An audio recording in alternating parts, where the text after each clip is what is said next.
जोशीमठ के बाद अब नैनीताल के पहाड़ भी तबाही की जद में आ गए हैं।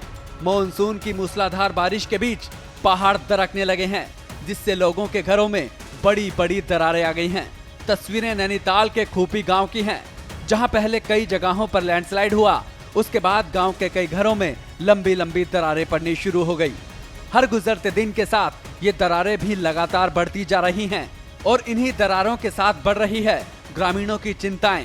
गांव में रहने वाली कविता बताती हैं कि गांव के लोग बड़ी बड़ी दरारों को देखकर इस कदर डरे हुए हैं कि रात रात भर सो नहीं पाते। हमारे लिए तो बहुत ही ज्यादा खतरा है सर। ये दरारें देख लीजिए, पीछे से इतनी भयंकर दरारें आ गई है। किसी समय ज्यादा बारिश में हमें बहुत ज्यादा डर लगता है। किसी समय भी मतलब टॉयलेट बाथरूम तो हमारा गड्ढा पूरा चला गया, एक खेत पूरा चला गया, टॉयलेट हवा में ही है बिल्कुल। क्या मांग कर रहे हैं सरकार से? मांग सर विस्थापन, हम तो पिछली बार भी कमिश्नर साहब भी आए थे, जो भी आता है हम तो विस्थापन के लिए कह रहे हैं। या ट्रीटमेंट कराया जाए तो अपनी निगरानी में कराया जाए, ट्रीटमेंट तो होता नहीं है कुछ भी वहाँ पर। कितना खतरा महसूस कर रही है? खतरा बहुत ज्यादा है सर। यहाँ पे रात को मतलब डर डर के रहता है और सोते नहीं हम रात भर। खूपी गांव के घरों में पड़ी इन बड़ी बड़ी दरारों को देखिए। घरों में 5-5 मीटर तक की दरारें पड़ चुकी हैं। इन मकानों की हालत बता रही है कि यहाँ कभी भी कोई बड़ा हादसा हो सकता है, घर ढह सकते हैं और लोगों की जान जा सकती है। ग्रामीणों ने अपने जीवन भर की जमा पूंजी लगाकर घरों को खड़ा किया था, लेकिन ये घर एक झटके में ही जर्जर हालत में आ गए। एक तो अपने आशियानों के उजड़ जाने का गम, दूसरी अपनी सुरक्षा की चिंता। ये दोनों ही तकलीफें ग्रामीणों को बेचैन कर रही हैं। अपने आशियानों को इस तरह उजड़ता देख ग्रामीण खौफ में हैं।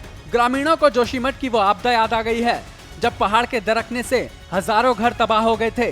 खूपी गांव के लोग इतने ज्यादा डरे हुए हैं कि अब गांव में रहना नहीं चाहते, इसलिए ग्रामीण सरकार से विस्थापन की मांग कर रहे हैं।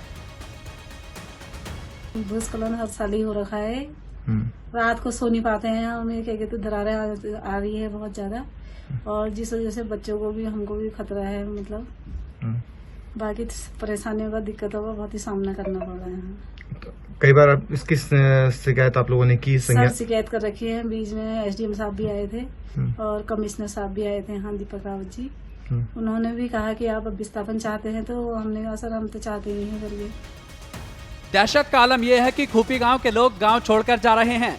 ग्रामीणों का कहना है कि गांव में पहले ही दरारें आ रही थी, लेकिन बारिश के मौसम में अब अचानक से दरारें बढ़ गई हैं। ऐसे में इन दरकते घरों में रहना खतरे से खाली नहीं है। गांव में कुछ ऐसे परिवार हैं जिन्होंने अपना सामान समेटकर दूसरे स्थानों पर रहना शुरू कर दिया है। इस तरह गांव में धीरे धीरे पलायन होने लगा है। और पहले से इतना नहीं था, अब बाद में यह सब इधर उधर रह गए। पहली बेटी जब तो हमसे तो मकान के हिन लगो तो अपन और जग मकान लगल के कल हम लोग के सब यहाँ मकान में लगे थी डबल टाका। कितनी परेशानियां हो रही हैं? अब परेशानी है बेटा। रात भरी शीतन में, रात भरी बारिश गई तो सब उधर उधर। खूपी गांव के बाशिंदे पहले भी अपनी समस्या अफसरों से लेकर नेताओं तक को बता चुके हैं। इस बार दरारें बढ़ने पर ग्रामीण फिर शासन प्रशासन से मदद की गुहार लगा रहे हैं। हालांकि गांव के घरों में आई दरारों को लेकर जिला प्रशासन भी एक्टिव हो गया है। अफसरों ने बताया कि खूपी गांव का भूवैज्ञानिक सर्वे पूरा हो गया है। इसमें गांव के पास बहने वाले गधेरे से कटाव की बात सामने आई है, जिसके कारण भूमि नीचे बैठने से दरारें आ गई हैं। प्रशासन की टीम गांव में जाकर सर्वे कर रही है। मुख्यमंत्री कार्यालय से भी ग्रामीणों की समस्या के समाधान का निर्देश आ चुका है, जिसके बाद अब जिला प्रशासन खूपी गांव में विस्थापन और ट्रीटमेंट दोनों के लिए कार्य योजना तैयार कर रहा है। देखिए, कुछ समय पूर्व मेरे द्वारा स्वयं भी और संजय विभाग के अधिकारियों के साथ वहाँ का ज्वाइंट इंस्पेक्शन भी किया गया था। इस संबंध में उसके इंस्पेक्शन करने के पश्चात हमने एक दीर्घकालिक तत्कालिक तरह से 2 प्रकार की योजनाएं बनाने के लिए विभाग को विकसित किया गया था, और साथ ही जिलाधिकारी महोदय को भी सूचित भी किया गया था। और उसके पश्चात विभाग के द्वारा एक तात्कालिक तौर से कुछ एस्टिमेट बना दिया गया है आपदा में, और उसका भी हम लोगों ने साइन करके जिलाधिकारी महोदय को भेजा जा रहा है। जैसे ही वहाँ से जिलाधिकारी महोदय को भी इससे अवगत करा दिया गया है, और जिलाधिकारी महोदय के द्वारा संज्ञान लेकर के उसमें तत्काल पैसा रिलीज करने के निर्देश भी दिए गए हैं। जैसे ही पैसा उसे रिलीज होता है, उसके बाद जो भी टेंडर और वगैरह जो आदि कार्रवाई करने के पश्चात उस पर नियमानुसार उसको रोकथाम की कार्रवाई शुरू कर दी जाएगी।